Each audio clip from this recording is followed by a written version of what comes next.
رحم الله من قرأ الفاتحة.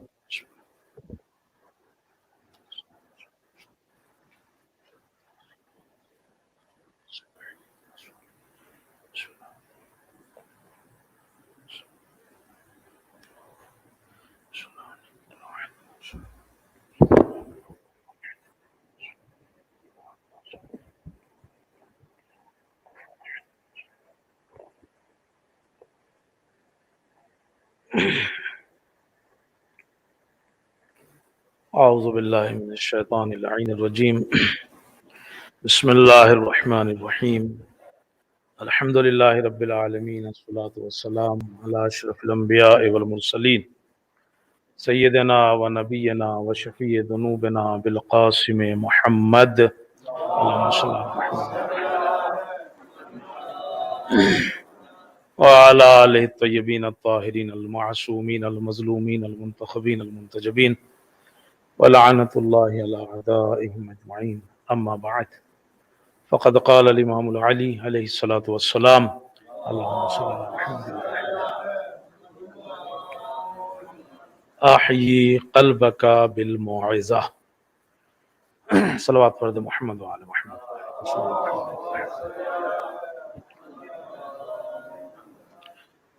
شکیلا بھائی منجی کے 40ویں اور آج شب جمعہ بھی ہے، اس کی مناسبت سے ایک چھوٹی سی اخلاقی اور تربیت گفتگو کرنا ہے۔ انسان کا جو جسم ہے، اگر اسے زندہ رکھنا ہے تو اسے غذا اور کھانے کی ضرورت ہوتی ہے۔ یہ جسم اگر زندہ رہے تو ضروری ہے کہ اس کے لیے کھانا ہو، پینا ہو، اس کی جو ضروریات ہیں وہ ہو۔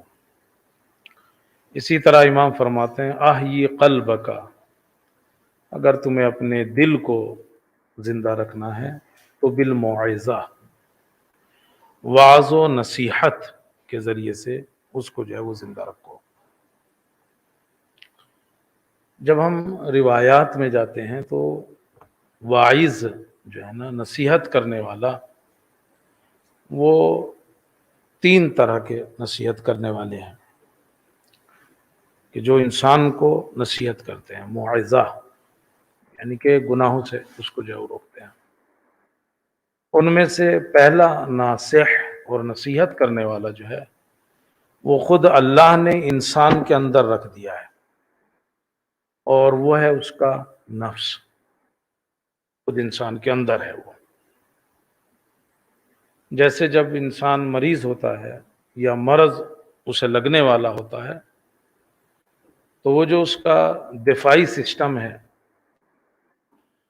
وہ پہلے وہ مقابلہ کرتا ہے اس کو، جسے ہم امیونٹی کہتے ہیں۔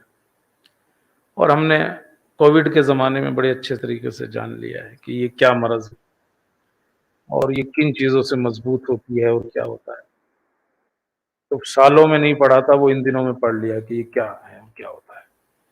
جتنی طاقتور ہوتی ہے، جتنا وہ مضبوط ہوتی ہے، اتنا ہی مرض جو ہے وہ کم انسان کے جسم سے جو ہے وہ پیدا ہوتا ہے یا اس کو لگتا ہے۔ اسی طرح جب یہ روح بیمار ہوتی ہے اور یہ دل مریض ہوتا ہے تو وہ نفس جو ہے وہ اس کو دفاعی سسٹم اس کا جو ہے وہ اس کو روکتا ہے گناہ کرنے سے۔ اللہ نے انسان کے اندر نفس امارہ رکھا ہے، ان النفس لامارۃ بالسوء۔ یہ انسان کو ہر وقت کیا کرتا ہے؟ گناہ کی طرف جو ہے وہ لے کے جاتا ہے۔ نفس امارہ انسان کو کدھر؟ گناہ کی طرف لے کے جاتا ہے۔ اور انبیاء بھی یہ کہتے ہیں کہ یہ اتنا طاقتور ہے کہ وہی بچ سکتا ہے کہ جسے اللہ بچا لے۔ سورہ یوسف اگر آپ پڑھیں گے، یہ آیت اسی کی ہے: ابرئ نفسی ان النفس لامارۃ بالسوء الا من رحم ربی۔ وہی بچ سکتا ہے اس سے کہ جسے اللہ بچا لے۔ یعنی جناب یوسف کہہ رہے ہیں، وہ جو حالات ہوئے تھے نا زلیخا کے ساتھ اور وہ سب، تو ان حالات سے بچنا، یعنی یہ تو کہہ رہا تھا گناہ کی طرف چلو، یہ نفس امارہ الا من رحم ربی، بس وہی بچ سکتا ہے۔ تو جب نبی، یعنی اس کا پریشر اتنا ہوتا ہے اس نفس کا کہ جو گناہ کی طرف ابھارتا ہے، کہ نبی بھی کہتا ہے کہ نہیں بچ سکتا کوئی الا من رحم ربی، اس پہ اللہ جو ہے وہ اپنا رحم نہ کر لے۔ تو ظاہر سی بات ہے پھر بزرگان کیسے بچیں گے، اور وہ کتنی اس کو اسٹرونگ ہونا پڑے گا اس سے بچنے کے لیے۔ شیخ انصاری کے لیے ملتا ہے نا کہ ان کے کسی شاگرد نے خواب میں دیکھا شیطان کو کہ وہ بہت ساری رسیاں جو ہے وہ لیے ہوئے ہیں اپنے ہاتھ میں، ڈوریاں اس کے ہاتھ میں تو اس نے پوچھا بھائی یہ کیا ہے؟ کہا یہ میں لوگوں کی گردن میں ڈالتا ہوں اور کھینچ کے لے آتا ہوں گناہ کی طرف۔ اسی میں ایک موٹی سی چین بھی تھی۔ کہا یہ زنجیر کس کی ہے؟ کہا یہ شیخ انصاری کے لیے تھی، رات انہیں کھینچ کے لے تو آیا تھا مگر پھر ٹوٹ کے بھاگ گئے۔ اب یہ خواب سے اٹھا اور اگلے دن جو ہے وہ شیخ انصاری کے پاس گیا، استاد تھے ان کے، تو پوچھا کہ استاد میں نے رات ایسا خواب دیکھا ہے۔ تو شیخ انصاری نے کہا ہاں شیطان سچ بول رہا ہے۔ جب میں نے یہ جملہ پڑھا تو مجھے بڑا مزہ آیا، شیطان سچ بول رہا ہے شیطان سچ بول رہا ہے، یعنی رات ایسا ہوا ہے۔ کہا کیا ہوا تھا؟ کہا ہوا یہ تھا کہ میرے پاس پیسے نہیں تھے گھر میں، گھر میں کچھ چیزوں کی ضرورت پڑ گئی، تو کچھ مال امام رکھا ہوا تھا میرے پاس، میں نے سوچا اس میں سے 1 درہم اٹھا لوں، لے جاؤں قرض کے طور پہ لے لوں، اس سے وہ چیز خریدوں اور جب ضرورت ہوگی تو اس میں رکھ دوں گا۔ اور کہا میں نے اٹھا لیا اور بازار پہنچ گیا، لیکن بازار میں جا کے مجھے ذہن میں آئی بات کہ یہ قرض میں ادا بھی کر پاؤں گا کہ نہیں، اور کیا ضروری ہے کہ میں کل زندہ بھی رہوں گا کہ نہیں، لہٰذا میں وہاں سے وہ پھر واپس لے آیا اور لا کے وہیں رکھ دیا جا رکھا۔ تو شیطان سچ بول رہا ہے، وہ یہاں تک لے آیا تھا مجھے لیکن چھوٹ کے جو ہے وہ بھاگ آیا۔ تو یہ جو نفس امارہ ہے نا انسان کے اندر، یہ جو حکم دیتا ہے گناہ کی طرف لے جاتا ہے، نبی بھی یہ کہتے ہیں، جناب یوسف یہ کہہ رہے ہیں الا من رحم ربی، اس سے وہی بچ سکتا ہے جسے اللہ بچا لے، ورنہ گناہ کی طرف آدمی دوڑتا ہے۔ مگر اللہ کا یہ سسٹم ہے، جب اس نے یہ نفس امارہ رکھا نا اور انسان گناہ کی طرف چلتا ہے نا، تو وہ جو اس کا امیونٹی سسٹم ہے، دفاعی سسٹم ہے، ڈیفنس سسٹم ہے، وہ ایکٹیو ہو جاتا ہے۔ پھر جس طرح جسم کا ہو جاتا ہے نا جب بیماری آنے لگتی ہے، اسی طرح وہ روح کا جو دفاعی سسٹم ہے نا وہ ایکٹیو ہو جاتا ہے۔ اور وہ کیا ہے؟ وہ ہے نفس ملہمہ۔ وہ آیت نہیں پڑھتے ہو آپ، فَالْهَمَهَا فُجُورَهَا وَتَقْوَاهَا، یعنی ہم الہام کر دیتے ہیں کہ یہ اچھا ہے اور یہ چیز بری ہے۔ تو جب آدمی گناہ کی طرف بڑھتا ہے نا، ارادہ کرتا ہے، تو پھر اللہ کیا کرتا ہے؟ وہ دفاعی سسٹم جو ہے وہ نفس ملہمہ وہ تیار ہو جاتا ہے، وہ بتا بھائی یہ گناہ ہے۔ تو یہ ہے وہ چیز، یہ ہے وہ وائز، یہ ہے وہ نصیحت کرنے والا انسان کو کہ بھائی یہ گناہ ہے۔ اب یہاں آدمی اگر سنبھل گیا تو سمجھ گیا کہ بھائی یہ گناہ ہے، اب اسے کیا چاہیے؟ اسے جو ہے وہ پیچھے ہٹ جائے۔ بنی اسرائیل میں ایک خوبصورت عورت تھی، بہت خوبصورت، جو بھی دیکھتا اس کا دل جو ہے اس پہ آ جاتا تھا، عاشق ہو جاتا تھا اس کا۔ فاحشہ تھی مگر زناکار تھی، گھر کا دروازہ کھول کے تخت پہ بیٹھ جاتی تھی، آنے جانے والے دیکھتے تھے اس کے حسن کے شیفتہ ہو جاتے تھے۔ 10 دینار اس کی فیس تھی۔ ایک عابد کا گزر ہوا ادھر سے، اس کی نظر پڑ گئی اس کے اوپر، اور اب جو نظر پڑی تو شیفتہ ہو گیا، مگر 10 دینار کہاں سے لائے؟ تھا تو کچھ تھے بیچارے کے پاس، کپڑے بیچ لیے۔ یہ جو جنسی خواہشات ہیں نا، یہ آدمی کو بستر پہ بھی ننگا کرتی ہیں اور اس سے پہلے بھی ننگا کر دیتی ہے۔ تو وہ کپڑے بیچ دیے اس نے اپنے وہاں گیا، اس کے پاس 10 دینار دیے، تخت پہ بیٹھ گیا، ہاتھ جیسے ہی بڑھایا، اب جو میں کہہ رہا ہوں وہ سمجھیے، تو وہ ایکٹیو ہو گیا، وہ نفس ملہمہ وہ جو اندر تھا نا وہ ایکٹیو ہو گیا، وہ جو دفاعی سسٹم ہے گناہ کے مقابلے میں جو اللہ نے اندر رکھا ہے۔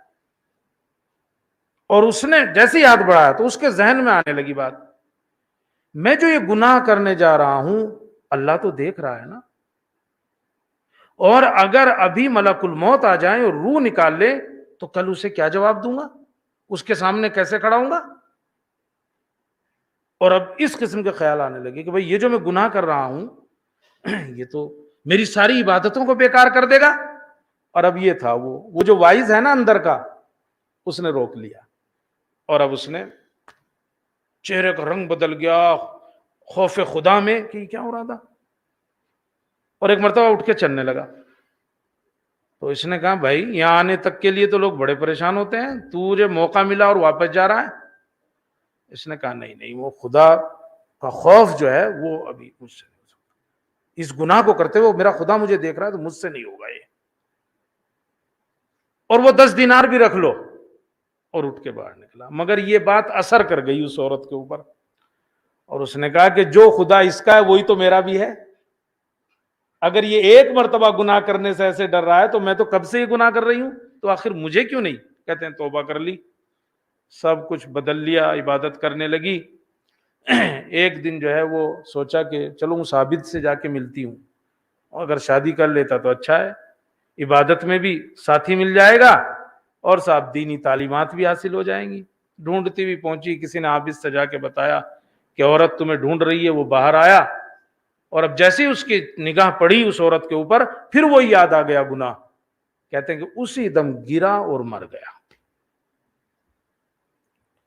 تو گناہ واعظ چاہیے، احیی قلبک بالموعظہ، اپنے دل کو زندہ رکھنے کے لیے موعظے کی ضرورت ہے۔ جب نفس امارہ گناہ کی طرف لاتا ہے نا، تو وہ جو نفس ملہمہ ہے، وہ جو دفاعی سسٹم ہے، وہ انسان کو کیا کرتا ہے؟ وہ جو جوڑتا ہے بھائی یہ گناہ ہے، اور اب انسان کو کیا ہے؟ اگر قدم پیچھے ہٹا لیے تو ٹھیک، اور اگر قدم پیچھے نہیں ہٹائے اور گناہ کر لیا، اگر گناہ کر لیا تو اب کیا ہے؟ تو پھر ایک دوسرا نفس ایکٹیو ہوتا ہے، اور اس کا نام ہے نفس لوامہ۔ وہ ملامت کرتا ہے آدمی کو، سرزنش کرتا ہے آدمی کو، برا کہتا ہے آدمی کو، یہ کیوں کیا تو نے؟ سمجھے؟ نفس لوامہ یہ ایکٹیو ہو جاتا ہے۔ کبھی کبھی دیکھتے ہیں نا ہم لوگ، یعنی کہ کبھی گناہ کرنے کے بعد یا کوئی غلط بات کرنے کے بعد اندر سے وہ آتی ہے فیلنگ بری سی، یار یہ کیوں کیا، نہیں کرنا چاہیے تھا، نہیں ہونا چاہیے تھا۔ تو یہ جو وائز ہے نا اندر کا، جو نصیحت کرنے والا ہے اندر کا، یہ دوسری مرتبہ ملہمہ کے بعد اگر گناہ کر بھی لیا تو پھر یہ لوامہ ایکٹیو ہو جاتا ہے، وہ کہتا ہے بھائی یہ غلط کیا تھا، اور یہ بڑا سخت ہوتا ہے۔ یعنی کہ یہ آدمی کو اس کا فائدہ کیا ہے؟ اگر یہ ایکٹیو ہے تو یا تو توبہ کر لے گا آدمی کہ بھائی مجھ سے غلطی ہو گئی، اور ہم نے دیکھا ہے کہ یہ اتنا سخت ہے کہ آدمی جا کے ائمہ کے زمانے میں تو اپنے گناہ کا اقرار کرتا تھا اور کہتا تھا مجھے پاک کرو اس گناہ سے، یعنی مجھے ہو گیا، مجھے سزا دو اس کی، چونکہ اسلام میں سزا ہے۔ مثلا امیر المومنین کا زمانہ ہے، چلیے ایک صلوات پڑھ لیجیے صلی اللہ علیہ وسلم۔ امیر المومنین کا زمانہ ہے، آپ کی خلافت کا زمانہ ہے، کوفے میں تھے، ایک جوان آیا اور آ کے کہنے لگا کہ سرکار میں نے زنا کیا ہے، مجھے پاک کر دیجئے۔ اب زنا کی سزا تو سنگساری ہے، پتھر مارنا، گھڑے میں کھڑا کر دو اور پتھر مارے جائے اس کے اوپر یہاں تک کہ وہ مر جائے۔ اب دیکھیے یہ وہ نفس لوامہ ہے جو ایکٹیو ہو گیا اور کہہ رہا ہے کہ نہیں بس مجھے اس گناہ کے ساتھ نہیں جینا ہے، مجھے سزا دے کے پاک کر دیجئے۔ امام نے پوچھا کس قبیلے سے ہو؟ اس نے کہا قبیلے مزینہ سے ہو۔ آپ نے پھر پوچھا قرآن پڑھنا جانتے ہو؟ اس نے کہا ہاں، کچھ آیتیں پڑھ کے سنائی۔ آپ نے کہا اچھا جاؤ کل آنا۔ وہ کل پھر آیا، پھر کہا مجھ سے گناہ ہو گیا ہے، مجھے پاک کر دیجئے۔ امام نے پھر کہا بیوی ہے؟ کہا ہاں ہے۔ کہا سفر پہ تو نہیں ہے؟ کہا نہیں گھر میں ہی ہے۔ کہا اچھا جاؤ میں تمہارے بارے میں پوچھ گچھ کر لوں پھر آنا۔ تیسرے دن پھر آ گیا۔ امام نے پھر وہی بات کہی۔ امام نے کہا جاؤ میں پوچھ لوں، اور پھر امام نے ایک جملہ کہا، گناہ کرنے کے بعد پھر اس کا اقرار بھی کرتے ہیں اور لوگوں میں اپنے کو رسوا کرتے ہیں، بہتر ہوتا اپنے اور اللہ کے درمیان میں توبہ کر لیتا تو اللہ معاف کر دیتا, میرے پاس نہ آتا کہ میں اسے سزا دوں, حد لگاؤں. مگر جب آ گیا, اقرار کر لیا, 3 دن ہو گئے, 3 مرتبہ اقرار کر لیا, چوتھے دن پھر آیا کہ میں نے زنا کیا ہے, پاک کر دیجئے.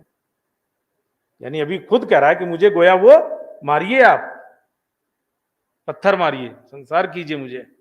تو امام جب 4 دن ہو گئے تب امام نے قنبر سے کہا, قنبر جاؤ کوفے کے لوگوں کو بلا لاؤ کہ فلاں آدمی کو فلاں جگہ کے اوپر سزا دی جا رہی ہے, لیکن وہ اس طرح سے آئیں کہ کوئی ایک دوسرے کو پہچان نہ سکے, نقاب لگا کے آئے.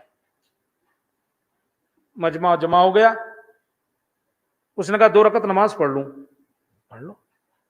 گڑھا کھودا گیا, اس میں کھڑا ہو گیا, منہ لوگوں کی طرف, امام کھڑے ہوئے, ہر آدمی کے ہاتھ میں پتھر ہے. امام کھڑے ہوئے, ان کی طرف دیکھ کے کہنے لگے یہ حق اللہ ہے, یہ جو اس نے گناہ کیا یہ حق اللہ ہے. وہی پتھر مارے جس کے اوپر خود کوئی حق اللہ نہ ہو, کیونکہ اگر خود کوئی حق اللہ ہے کسی کے اوپر تو اسے حق نہیں ہے کہ وہ دوسرے کو پتھر مارے. اب آپ سمجھتے کیا ہوا, جتنے لوگ تھے سب چلے گئے, کیونکہ کوئی ایسا تھا ہی نہیں جس کے اوپر خود حق اللہ نہ ہو, اللہ کا حق نہ ہو. سب چلے گئے. کون رہ گیا؟ امام علی, امام حسن اور امام حسین. صلی اللہ علیہ وسلم. اور اب وہ امام علی نے 3 پتھر اٹھائے اور تکبیر کہی اور مارا, 1 2 3. اسی طرح امام حسن نے, اسی طرح امام حسین نے, اور نتیجہ ہوا کہ وہ مر گیا. آپ نے کہا کہ قبر کھودو, قبر کھودی گئی. اس کے بعد کہا کہ اس کو کفن میں لپیٹ کے دفنا دو. تو کسی نے کہا کہ یا علی غسل نہیں دیں گے؟ تو آپ نے کہا کہ غسل دینے کی ضرورت نہیں ہے, اس نے اپنے کو اس طریقے سے پاک کر لیا ہے کہ یہ قیامت تک پاک ہو گیا ہے. یعنی گویا اس نے یہ سزا جو یہی دنیا میں اس نے اس کی سزا جو تھی وہ حاصل کر لی, تو اب یہ پاک ہو گیا اور قیامت تک کے لیے جو ہے وہ پاک ہو گیا ہے. تو بات کیا ہے؟ احیی قلبک بالموعظہ, اپنے دل کو جو ہے وہ نصیحت کے ذریعے سے زندہ رکھو. اور واعظ, سب سے پہلا واعظ جو نصیحت کرنے والا ہے وہ خود اللہ نے انسان کے اندر رکھ دیا ہے. نفس ملہمہ جب گناہ کرنے چلتا ہے تب وہ کہتے ہیں بھائی یہ صحیح نہیں ہے, اور اگر کر لیا تب اس کو جو ہے وہ برا کہتا ہے کہ تو نے غلط کیا ہے, توبہ کر. اس کا زندہ رہنا بہت ضروری ہے, اس ضمیر کا زندہ رہنا بہت ضروری ہے جو انسان کے اندر ہے. اگر یہ مر جاتا ہے نا تو پھر کسی کی بھی نصیحت کام نہیں آتی. اگر یہ ضمیر مر گیا نا اندر کا, جو آدمی کو ٹوکتا ہے, اگر یہ مر جاتا ہے نا پھر کتنا بھی بڑا مولوی, کتنا بھی مولوی ملا تو چھوڑو, امام بھی نصیحت کرتا ہے تو کام نہیں ہوتی, دل پہ اثر نہیں کرتی اگر یہ مر جاتا ہے. عبداللہ بن زہا کے مشرقی یا مشرقی امام مکے سے کوفے کے لیے آ رہے ہیں, کربلا کے موقع مکے سے کوفے کے لیے آ رہے ہیں. یہ کہتا ہے کہ ہم دونوں ملے امام سے نضر بن حارث کے ساتھ. تو امام نے پوچھا کیسے آنا ہوا, کیوں مل رہے ہو؟ کہا کہ ہم تو بتانے آئے ہیں آپ کو کہ کوفے میں حالات خراب ہیں اور آپ کو قتل کرنے کے لیے تیار ہیں وہ لوگ سب کے سب, بس یہ کہنے آئے تھے اور ہم تو جا رہے ہیں. آپ نے کہا ہماری مدد نہیں کرو گے؟ دیکھیے امام کہہ رہا ہے ہماری مدد نہیں کرو گے. تو نضر بن حارث نے کہا میں تو بیوی بچوں والا ہوں اور مخروض بھی ہوں, کیسے کر پاؤں گا. عبداللہ بن زہا کے مشرقی کہتا ہے امام نے مجھ سے کہا اور تم؟ کہا میں بھی بیوی بچوں والا ہوں اور میں بھی قرضہ ہے میرے اوپر, لیکن ایک شرط پہ آپ کی مدد کر سکتا ہوں. دیکھیے مدد کرنے کے لیے بھی شرط رکھ رہا ہے. کہا وہ شرط کیا ہے؟ کہا میں آپ کے ساتھ رہوں گا لیکن جب آپ کے سارے صحابی مارے جائیں گے نا تو مجھ سے بیعت اٹھا لینا, میں واپس آ جاؤں گا, چونکہ پھر میرا کیا فائدہ وہاں رہنے کا, جب آپ کے پاس کوئی بچے ہی گا نہیں تو میں کیا کروں گا وہاں رہ کے, قتل تھوڑا ہی ہوں گا, میں بھی واپس چلا ہوں گا. امام نے کہا ٹھیک ہے میں شرط تمہاری مان لیتا ہوں. کہتے ہیں گیا شب عاشور, صبح عاشور, صحابہ قتل ہوئے, 2 صحابی بچے تھے, امام کے پاس آیا, یاد ہے وہ شرط؟ امام نے کہا ہاں. بیعت اٹھا لیجئے مجھ سے. کہا اٹھا لی, چلا جا. مگر جائے گا کیسے؟ کہا نہیں میں نے پہلے ہی سے اپنے خیمے میں, اپنا گھوڑا اپنے خیمے میں اندر ہی باندھ رکھا ہے. گھوڑا خیمے میں اندر ہی باندھ رکھا ہے, پہلے ہی سے میں نے نکل جاؤں گا ادھر سے. اور چلا آیا. تو اگر یہ مر جاتا ہے نا اندر سے ضمیر انسان کا، یہ جو وائز ہے، یہ جو نصیحت کرنے والا ہے، اگر یہ اندر سے مر گیا نا تو پھر باہر سے کسی کی نصیحت کام نہیں آتی، حتیٰ کہ وہ امام ہی کیوں نہ ہو. امام بھی اگر کرتا ہے پھر اثر نہیں ہوتا اس کو. عبداللہ بن حر جعفی یہ وہ والے نہیں، یہ تو عثمانی تھے، یہ جو جن کی بات ہو رہی ہے. یہ بھی خیمہ لگائے ہوئے تھے، راستے میں امام سے ملاقات ہوئی، امام نے کہا چلو گے ہمارے ساتھ؟ کہا نہیں میں تو نہیں جاؤں گا سرکار، میں اگر میرے پاس گھوڑا ہے تیز رفتار وہ لے لو، تیز چلنے والی تلوار ہے وہ لے لو. امام نے کہا مجھے تمہاری ضرورت ہے، تلوار کی ضرورت نہیں ہے، گھوڑے کی ضرورت نہیں ہے. تو وائز ہوتا ہے انسان، اور وہ وائز کہاں ہے؟ انسان کے اندر رکھا ہے اللہ نے نفس کی صورت میں. وہ کون سا؟ نفس ملہمہ. جب نفس امارہ برائی کی طرف لے جاتا ہے تو یہ کہتا ہے بھائی صحیح نہیں ہے، فَالْهَمَهَا فُجُورَهَا وَتَقْوَاهَا، صحیح نہیں ہے یہ. اور اگر کر لیتا ہے تو پھر دوسرا وائز ایکٹیو ہوتا ہے، اور اس کا نام ہے لفظ لوامہ. وہ برا کہتا ہے بھائی تو نے کیوں کیا، یہ کام صحیح نہیں تھا، یہ کام اچھا نہیں تھا، توبہ کر. لہذا اس کا زندہ رہنا بہت ضروری ہے، اندر کا اس ضمیر کا. یہ مر جاتا ہے تو کام خراب ہو جاتا ہے. تو یہ پہلا وائز ہے. دوسرا وائز، بہت لمبی بات نہیں کرنی ہے، دوسرا وائز جانتے کیا ہے؟ وہ عبرتیں ہیں، لیسن، سبق لینا، چیزوں کو دیکھ کے غور و فکر کر کے ان سے سبق لینا. گزشتہ جو لوگ ہیں، جو تاریخ ہے اس کو پڑھے آدمی، ان لوگ کے حالات دیکھے، ان کو پڑھے، ان سے سبق حاصل کرے آدمی. امام علی نے وصیت امام حسن کو وصیت کرتے ہوئے کہا بیٹا میں نے گزشتہ لوگوں کے حالات پڑھے ہیں، یہ ہسٹری میں نے پڑھی ہے لوگوں کی، 1000 سال کے لوگوں کی، میں نے دیکھا ہے، ریزن ڈھونڈا ہے، کامیاب ہوئے کیوں، ناکام ہوئے کیوں، وجہ کیا تھی ناکام ہونے کی، کامیاب ہونے کی. اور اس طرح میں نے 1000 سال زندگی کی ہے، یعنی گویا میں 1000 سال جیا ہوں، کیونکہ میں نے ان سب کے پڑھ لے تو وہی تو ہے. قرآن مجید کانا فی قصصہم عبرۃ لأولی الالباب. یہ جو قصے اور کہانیاں قرآن مجید میں ہیں یہ کیا ہے؟ صاحبان عقل کے لیے عبرت ہے، پڑھو ان کو. قرآن مجید، ہمارا تو کنسپٹ ہی الگ ہے نا قرآن کے سلسلے سے. آج میں زیادہ وہ نہیں کہوں گا، کچھ منا بھائی اور دوسرے لوگ بھی بیٹھے ہوئے لوگ کہیں گے یہ تو پتہ نہیں کیا کیا کہہ رہے ہیں، تو میں بہت ویسے نہیں کہوں گا. لیکن ہمارا قرآن کا جو کنسپٹ ہے وہ تھوڑا بدل گیا ہے. ہم یہ تو پڑھتے نہیں، پڑھتے ہیں تو سمجھتے نہیں، سمجھتے ہیں تو عمل کرتے نہیں، بس ایک کام کرتے ہیں، چومنا، یہ ہم کرتے ہیں. سفر پہ جا رہا ہوگا کوئی، نکل جا بھائی اس کے نیچے کو، برا کام نہیں ہے، بہت اچھا ہے. لیکن قرآن، اس لیے تو قرآن تو کتاب ہدایت ہے، یہ وائز ہے، عبرتیں ہیں اس کے اندر. اس کے اندر جو واقعات ہیں نا وہ پڑھ کے گزرنے کے نہیں ہیں، وہ سمجھنے کے ہیں. انہوں نے کیا کیا، ان کے اوپر عذاب کیوں آیا، اللہ نے ان کے اوپر ابھی رحمت نازل کیوں کی، نعمتیں نازل کیوں کی، اس کے ریزن اور اسباب کیا تھے، انہی چیزوں کو اپنے اندر پیدا کرے. وہ بالکل ایسے ہوا. ایک باپ نے چاہا اپنے بچوں کے فیوچر کے لیے کہیں باہر ملک چلا جائے، ایسا ہی ہوتا ہے بھائی، چلے گئے، چلو وہاں سے اچھی ایجوکیشن مل جائے گی، اچھی تعلیم ملے گی، اچھا جو ہے وہ بیمار ہو گئے تو اچھا علاج مل جائے گا، کماؤں گا بھیجوں گا ان کے لیے، اور چلا گیا بیچارہ. اور بہرحال باپ تھا، بچے یاد آئے تو خط لکھا بچوں کو، بچوں کو خط ملا، بچوں نے ایک نے دوسرے سے چھینا، باپ کا خط ہے، چوما، آنکھوں سے لگایا اور رکھ دیا بغیر پڑھے. دوسرا خط آیا کچھ دنوں کے بعد، پھر ایک نے چوما، دوسرے نے چوما، ابو کا خط آیا، پھر رکھ دیا بغیر پڑھے. تیسرا خط آیا، وہ بھی ایسے ہی کیا رکھ دیا. کچھ دنوں کے بعد خود ابو آ گئے. اب ابو کو بھی تو بچوں کی یاد آ رہی تھی. اچھا بچے تو ہم کہتے ہیں، بیوی کی بھی تو یاد آ رہی ہوگی، وہ سیما آ جاتا، آ گیا. آگے پوچھے تمہاری ماں کہاں ہے بھائی؟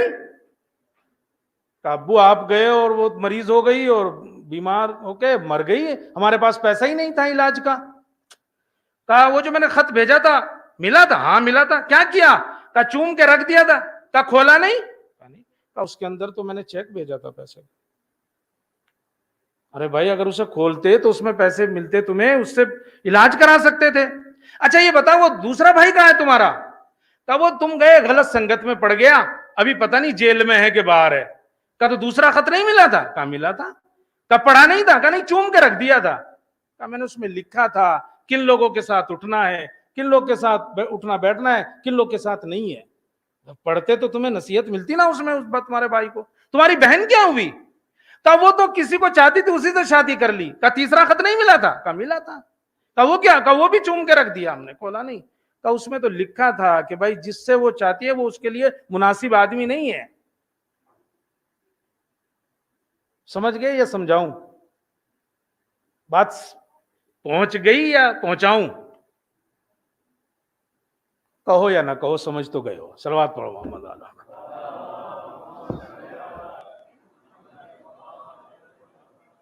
ہمارا یہی حال ہے قرآن۔ ارے بھائی اس میں مسائل زندگی کا حل ہے۔ کان فی قصصہم، اس کے قصوں میں عبرت ہے، لأولی الالباب، صاحبان عقل کے لیے۔ اسے پڑھے تو صحیح آدمی۔ تاریخ اپنے کو دہراتی ہے، کتنے بھی سال گزر جائیں، آدمی جب ان میں غور کرے گا تو اس کو ساری چیزیں معلوم ہو جائیں گی۔ زبیر کے دو بیٹے تھے، سنیے ایک چیز، زبیر کے دو بیٹے تھے، عبداللہ ابن زبیر اور مصعب بن زبیر۔ آپ نے نام سنا ہوگا۔ عبداللہ ابن زبیر کی حکومت مکے پہ تھی، وہ جب امام حسین ادھر آئے تو مکے آ گیا تھا وہ۔ اب میں بہت پھیلاؤں گا نہیں بات ادھر۔ اس کا یہ جو بھائی تھا مصعب بن زبیر، اس کی عراق کے اوپر حکومت تھی، 8 سال حکومت کی ہے اس نے عراق پہ، مصعب بن زبیر نے۔ یزید کا زمانہ تھا یہ تقریباً، یزید مرا، اس کے بعد معاویہ بن یزید آیا، یزید کا بیٹا معاویہ چند مہینے رہا۔ اس کے بعد جو ہے وہ مروان میں حکومت چلی گئی تو مروان آیا۔ مروان کا ایک بیٹا تھا عبد الملک بن مروان، یہ مدینے میں رہتا تھا اور مسجد کا آدمی تھا، مسجد کا قرآن بھی، اسے حمامت المسجد کہتے تھے، مسجد کا کبوتر، یعنی وہیں رہتا تھا زیادہ۔ جب اس کا باپ مرا مروان اور اسے پتا چلا تو اس نے قرآن اٹھایا اور کہا ہاذا فراقی بینی و بینک، بس آج سے معاملہ تیرا اور میرا ختم۔ اور شام پہنچ گیا اور شام میں اس نے حکومت حاصل کر لی، اور پھر اس نے مصعب بن زبیر کو قتل کیا۔ تو یہ دارالامارہ آیا کوفے میں، تو یہ تخت کے اوپر بیٹھا تھا اور مصعب بن زبیر کا سر اس کے سامنے رکھا ہوا تھا۔ دیکھیں میں کہہ رہا ہوں تاریخ اپنے کو دہراتی ہے، ہمیں سمجھنا ہے، بس اس سے عبرت لینا ہے۔ مصعب کا سر سامنے رکھا تھا اور یہ تخت پہ بیٹھا غرور سے دیکھ رہا تھا کہ میں نے اسے قتل کر دیا۔ ایک آدمی مجمع سے کھڑا ہوا اور اس نے کہا اجازت ہے کچھ کہوں؟ کہا کہو۔ اس نے کہا کہ میری آنکھیں گواہ ہیں، میں نے دیکھا ہے ایک دن اسی تخت کے اوپر ابن زیاد بیٹھا تھا اور امام حسین کا سر اس کے سامنے رکھا تھا، کہ میں نے اپنی آنکھوں سے دیکھا ہے۔ اور پھر کہتا ہے کہ میں نے ہی نہیں اپنی آنکھوں سے دیکھا ہے کہ ابن زیاد کا سر رکھا ہوا تھا اور مختار بیٹھے ہوئے تھے تخت کے اوپر، اور کہا پھر میں نے اپنی آنکھوں سے دیکھا ہے کہ مختار کا سر رکھا ہوا تھا اور مصعب بن زبیر بیٹھا ہوا تھا، اور اب میں اپنی آنکھوں سے دیکھ رہا ہوں تو بیٹھا ہوا ہے اور مصعب کا سر تیرے سامنے رکھا ہوا ہے۔ سمجھ گئے؟ تاریخ اپنے کو دہراتی ہے۔ اور یہی بھائی یہ جو اور خوشی جس کے اوپر تو اتنا اترا رہا ہے نا، میں نے یہ سارے دیکھے ہیں، اس سے پہلے اس کا رکھا تھا، ایک بیٹا تھا۔ اب یہ بیوقوف آدمی الو کا چرخا، یہ بجائے اس کے کہ عبرت لے، جانتے کیا کہتا ہے؟ ارے بھائی یہ عبرت، یہ جو عمارت ہے نا، یہ جو بلڈنگ ہے یہ تو بڑی منحوس ہے، اسے گروا دو۔ بلڈنگ کی بات نہیں ہو رہی ہے بھائی، یہ بات یہ ہو رہی ہے کہ یہ طاقت اور قدرت جو ہے وقتی ہے، آج اس کے پاس کل اس کے پاس، جو ہو سکتا ہے کل تمہارا سر رکھا ہو اور کوئی اور دوسرا جو ہے وہ تخت پہ بیٹھا ہو۔ تو دوسرا وائز اور نصیحت، بس ختم کی میں نے بات، آ گیا تیسرے مرحلے پر۔ تو دوسرا وائز جو ہے نا وہ عبرتیں ہیں، آدمی کو جو چیزیں دیکھ رہا ہے ان سے سبق حاصل کرے، ان سے سیکھے، اور خاص طور سے تاریخی جو چیزیں ہیں ان پہ غور کرے۔ چونکہ جو اس کے نتائج ہیں وہی نتائج آتے ہیں اگر ریزن وہی ملتے ہوئے، اور زیادہ تر ایک ہی چیز ہوتی ہے۔ اور تیسرا وائز جو انسان کو نصیحت کرتا ہے وہ ہے موت۔ چہلم کی مجلس ہے چونکہ اس لیے تیسرا وائز کیا؟ موت ہے۔ آدمی جب موت کو دیکھے نا تو وہ نصیحت ہے اس کے لیے۔ جب مردے کو دیکھتا ہے، مردہ دیکھتا ہے، موت یاد آتی ہے، قبر یاد آتی ہے، قبرستان یاد آتا ہے، وہاں کی سختیاں یاد آتی ہیں، گناہ سے بچنے کا اندر سے جو ہے وہ پیدا ہوتا ہے کہ بھئی آدمی گناہ سے بچے، اچھے کام کرے، چونکہ تجھے بھی جو ہے ادھر ہی کو جانا ہے۔ آدمی جب بھی مردے کو دیکھے تو وہ یاد کرے موت، چونکہ آنی تو ہے۔ کہتے ہیں نا کہ کوئی آدمی نے دیکھا کہ کسی جوان نے کہ ایک ہوٹل کے سامنے سے گزر رہا تھا، دیکھا وہاں جو ہے وہ بکرے کا سر جو ہے پکا وکا کے یوں رکھا ہوا ہے اس کے اوپر، اور کینچی سے کاٹ کاٹ کے لوگوں کو دے رہے ہیں کھانے کے لیے۔ کلہ پزی سرور الگ پکتا ہے، پائے الگ پکتے ہیں، سیری الگ، وہ سب ہوتا ہے۔ وہ تو جو کھانے والے ہیں وہ صبح کے ناشتے میں کہا اس کو دے رہا۔ ادھر سے گزرا تو دیکھ کے رونے لگا، کبھی کیوں رو رہے ہو؟ کہا مجھے قرآن کی آیت یاد آ گئی، مجھے قرآن کی آیت یاد آ گئی، ایک دن ایسا ہی ہوگا جب ان کو جہنم میں ڈالا جائے گا تو ان کی کھال کو ایک کے بعد ایک بدلا جائے گا، اور ان کے اوپر عذاب میں جو ہے وہ سختی ہوتا چلی جائے گی۔ ان الذین کفروا بآیاتنا، وہ لوگ کہ جو ہماری آیتوں کا انکار کرتے ہیں، سنسلیہم نارا، ان کو جہنم میں ڈالیں گے، اور پھر ان کی کھال کو ایک کے بعد ایک جو ہے وہ بدلتے رہیں گے تاکہ نئی کھال آئے اور اسی طرح تکلیف میں بڑھتا جو ہے وہ چلا جائے۔ تو یہ جو موت ہے نا، یہ خود وائز ہے، نصیحت ہے انسان کے لیے، مگر ہمیں تھوڑی سی دیر یاد رہتی ہے بس۔ باہر والوں کو تو میرے خیال سے ایک دن گزرا 2 دن ختم ہو جاتا ہے، گھر والوں کو تھوڑا سا سویم، 10واں 20واں چہلم، زیادہ سے زیادہ سال بھر کے بعد تو معاملہ ختم ہو جاتا ہے۔ کیونکہ یہ موت جو ہے وہ خود کیا ہے؟ یہ خود نصیحت ہے۔ اگر آدمی یہی ذہن میں رکھ لینا تو یہ خود وائز ہے۔ جناب داؤد، بس آخری بات کر رہا ہوں، جناب داؤد نبی تھے، جب زبور کی تلاوت کرتے تھے تو ان کے ساتھ چرند پرند سب آواز آتی تھی ان کے پڑھنے کے ساتھ ساتھ۔ ایک دن قرآن مجید پڑھ رہے تھے، ایک جگہ گئے تو وہاں جناب حزقیل بھی تھے اس جگہ پہ۔ جناب حزقیل سمجھ گئے کہ جناب داؤد کی آواز ہے، یہ گئے جناب داؤد جناب حزقیل کے پاس گئے، چونکہ بڑے عابد تھے اپنے زمانے کے، نبی بھی تھے جناب حزقیل، ان کے پاس گئے اور ان سے پوچھا کہ کبھی آپ نے گناہ کیا؟ کہا نہیں۔ کبھی گناہ کا ارادہ کیا؟ کہا نہیں۔ اب آپ دیکھو، کبھی آپ نے جو عبادت کرتے ہو اس کے اوپر غرور کیا؟ یعنی آپ اتنے بڑے عابد ہو، کبھی غرور ہوا کہ میں اتنا بڑا عابد ہوں؟ کہا نہیں۔ اب میں رکتا نہیں ہوں چیزوں پہ، ورنہ ہم تو اگر 4 دن لگاتار نماز شب پڑھ لیں تو بتانے کے لیے پریشان رہتے ہیں کہ میں نے پڑھی ہے۔ 2 مستحب نماز اگر زیادہ پڑھ لی تو پریشان ہو جاتے ہیں، اندر سے بے چین ہوئے رہتے ہیں کہ کسی کو بتائیں کہ میں نے پڑھی ہے، بہانہ لگا کے کہیں نہ کہیں سے نکال کے، کیا ہوا آج مول صاحب تھوڑا آنکھیں ایسی ہو رہی؟ ہاں ذرا سویرا جاگ گیا تھا چونکہ تھوڑا نماز شب پڑھنی تھی۔ بات کہاں کی، مگر بتانا ہے نا۔ کبھی اپنی عبادت پہ غرور کیا؟ کہا نہیں کیا۔ کہا یہ جو زرق و برق دنیا ہے اس کی طرف کبھی رغبت کی؟ کبھی اس کی طرف دل آیا؟ کہا آیا۔ کہا تو پھر کیسے بچایا اپنے کو؟ کہا جاؤ وہاں غار میں، جب بھی کبھی ایسا ہوتا ہے اس غار میں چلا جاتا ہوں۔ کہا وہاں کیا ہے؟ کہا جا کے دیکھ لو۔ اب یہ گئے استغفر اللہ، یہ گئے جناب داؤد وہاں گئے اور انہوں نے جا کے دیکھا ایک تخت پڑا ہوا ہے لوہے کا، اس کے اوپر جو سڑی گلی ہڈیاں اور سر جو ہے وہ رکھا ہے، یعنی گویا ایک جسم، ایک باڈی جو ہے اس کے اوپر پڑی ہے، سڑ گئی ہے، گل گئی ہے، اور ایک تختی رکھی ہوئی ہے، اس کے اوپر لکھا ہوا ہے میں بادشاہ عروی بن سلم ہوں، یعنی کہ میرا نام عروی بن سلم، میں بادشاہ تھا، میں بادشاہ ہوں۔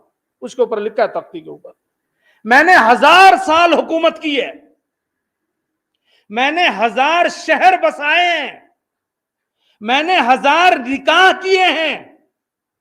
کتنا طاقتور آدمی ہوگا. 1000 سال حکومت کی ہے, 1000 نکاح کیے ہیں, 1000 شہر بسائے ہیں. لیکن آج میرا یہ حال ہے کہ میرا بستر جو ہے وہ خاک ہے, میرا تکیہ جو ہے وہ پتھر ہے, اور میرے پڑوسی کیڑے مکوڑے ہیں. تو بس یہی ہے عبرت. کہ جو بھی مجھے دیکھے وہ مجھ سے عبرت حاصل کرے کہ کتنا بھی طاقتور کیوں نہ ہو, آخری انجام یہی ہے. کتنا بھی طاقتور آدمی کیوں نہ ہو دنیا میں, اس کا آخری انجام یہی ہے. تو تیسری نصیحت ناصح, تیسرا نصیحت کرنے والا کون ہے؟ وہ ہے موت. آدمی موت کو یاد رکھے. جب آدمی موت کو یاد رکھے گا تو قبر کو یاد رکھے گا, قبر میں آنے والی سختیوں کو یاد رکھے گا, گناہوں سے بچے گا, اچھے چیزوں کی طرف جو ہے وہ بڑھے گا. بس چونکہ یہ چیلم کی مجلس تھی, ایصال ثواب کی مجلس تھی, اس لیے تھوڑا, اور شب جمعہ بھی تھی, اس لیے تھوڑا سا اخلاقی اور تربیتی گفتگو ہم ہمیشہ کرتے ہی ہیں. لیکن یہ وائز جو ہے وہ انسان کے اندر زندہ رہنے چاہیے. وہ نفس والا وائز بھی جو انسان کے اندر ہے, عبرتیں بھی جو آدمی حاصل کرتا ہے, اور موت کو بھی ہمیشہ جو ہے وہ یاد رکھے. آئیے چند جملے مصائب کے اب خدمت میں عرض کروں. مرحومہ شکیلہ بائی باوجود اس کے کہ آخر وقت میں, ابھی آخر وقت ہم اس لیے کہہ رہے ہیں کہ چونکہ وہ تھا, ورنہ کوئی پتہ تو نہیں تھا کہ ان کا ایسا اچانک چونکہ موت ہوئی ہے. مگر یہ تھا کہ وہ باوجود اس کے کہ جسمانی لحاظ سے تھوڑا چلنے پھرنے میں انہیں پریشانی ہوتی تھی, مگر ہمیشہ مسجد میں آنا, ہمیشہ امام بارگاہ میں آنا, ساری چیزوں میں شریک ہونا, یہ سب ان کا وہ محب اہل بیت اس لحاظ سے. اگرچہ پورا گھرانہ ہی ماشاءاللہ سے, لیکن وہ بہرحال ہمیشہ ان کا مجلس میں آنا رہنا, باوجود اس کے کہ اتنی مشکل ہوتی تھی زینے سے اترنے میں, چڑھنے میں, مگر وہ آتی تھی, ہم دیکھتے تھے ان کو, ہمیشہ آتی تھی. اور خدمت بھی ان کی بہنوں نے, بھائیوں نے جس سے بھی جتنی بھی ہو سکی اتنی کی ہے. کافی دنوں سے اتار چڑھاؤ رہتا تھا ان کی بیماری کا, اور میں اس لحاظ سے بہرحال انہیں مبارکباد بھی اس لحاظ سے دینا چاہتا ہوں. بہرحال آپ نے خدمت کی ہے, اس کا ثواب بھی ملے گا, اور تسلیت بھی دینا چاہتا ہوں. بہرحال ایک نقصان ہے, اور گھر خالی ہو جاتا ہے, ہمیشہ یاد آتی ہے, سالوں لگ جاتے ہیں ذہن اور دل سے جو ہے وہ نکالنے کے لیے, مگر بہرحال سب کا یہی راستہ ہے, سب کو اسی راستے کے اوپر جو ہے جانا پہلے. لیکن بہرحال اتنا تو ہے کہ ان کے مرنے کے بعد آپ نے ساری چیزیں بڑی شان و شوکت سے کی ہے, جو بھی ضرورت سب کچھ آپ نے انجام دیا ہے. غسل ہو, کفن ہو, دفن ہو, اس کے بعد سے لے کے سویم, دسواں, اور آج چیلم بھی جو ہے وہ منا رہے ہیں آپ. ان کو یاد کر رہے ہیں, ان کے سارے سب, کوئی آپ کو روکنے والا نہیں. ہر آدمی آپ کو جو ہے وہ تسلیت دے رہا ہے, جبھی سے مستقل آپ کے کندھوں پر ہاتھ رکھتا ہے, آپ کے سر کے اوپر ہاتھ رکھتا ہے, اور آپ سے کہتا ہے کہ یہی راستہ ہے, صبر کرو, انا للہ و انا الیہ راجعون, یہی کہتا ہے. اللہ اکبر. لیکن ایک بھائی ایسا ہے نا, جب اس کی بہن کا انتقال ہوا تو وہ تو غسل و کفن بھی صحیح سے نہیں دے سکا. بس مجھے چند جملے کہنے, شاید آپ سمجھ گئے ہوں, میں جو بات کر رہا ہوں وہ شہزادی سکینہ کی بات کر رہا ہوں. آپ تو چیلم مرا رہے ہو نا بیٹھ کے, لیکن جب بہن کا انتقال ہوتا ہے, ایک بھائی اتنا مجبور ہے کہ غسل و کفن بھی جو ہے وہ صحیح سے نہیں دے سکا, کفن تک نہیں دے سکے. کہتے ہیں نا کہ جب غسالہ آئی ہے تو انہی کپڑوں میں آپ کو جو ہے وہ اتارا گیا ہے, اور غسالہ نے آ کے وہ دل کو چیر دینے والا وہ جملہ کہا تھا کہ آج بھی جب ہم پڑھتے ہیں تو ہماری چیخیں جو ہے وہ نکل آتی ہیں. غسالہ نے یہ کہا تھا, کیا یہ بچی بیمار تھی؟ کیا یہ بچی بیمار؟ تو امام نے پلٹ کے کہا تھا کہ نہیں بیمار تو نہیں تھی. تو آخر کیوں تمہیں ایسا لگتا ہے کہ بیمار تھی؟ کہ نہیں, میں اس لیے دیکھ رہا ہوں کہ پورا ان کے جو کپڑے ہیں نا بدن سے چپٹے ہوئے ہیں, وہ بدن سے چپٹے ہوئے خون آلود ہے. اللہ اکبر. امام نے کیسے سنا ہوگا ایک بہن کے بارے میں, لیکن ایک مرتبہ امام نے پلٹ کے کہا نہیں, یہ بیمار نہیں تھی, پورے راستے اس نے اتنے درے کھائے ہیں, اتنے تماچے کھائے ہیں کہ پورا جسم زخمی ہو چکا تھا. اللہ اکبر. آج آپ چیلم منانے کے لیے, بہنیں اپنی بہن کا, بھائی اپنے بہن کا چیلم منانے کے لیے دور سے بھی آ گیا ہے، بڑے شان و شوکت کے ساتھ ان کے اصالے ثواب کے لیے آپ نے مجلس رکھی ہے، لیکن یہ بھائی چہلم سے پہلے ہی ارے بہن کی قبر کو ایسے ہی چھوڑ کے چل پڑا تھا، اور شاید یہی حسرت ہر ایک کے دل میں رہی تھی، تبھی تو شہزادی زینب نے ارے شام کی آنے والی عورتوں سے یہ کہا تھا میں تو جا رہی ہوں مگر ایک وصیت تمہیں کر رہی ہوں، یاد رکھنا میری ایک بچی تمہارے پاس ہے، امانت کے طور پہ چھوڑے جا رہی ہوں، ارے ہمارے بعد اس کی قبر پہ آتے رہنا۔ انا للہ و انا الیہ رزم بقضاء تسلیم۔ معبود تجھے واسطہ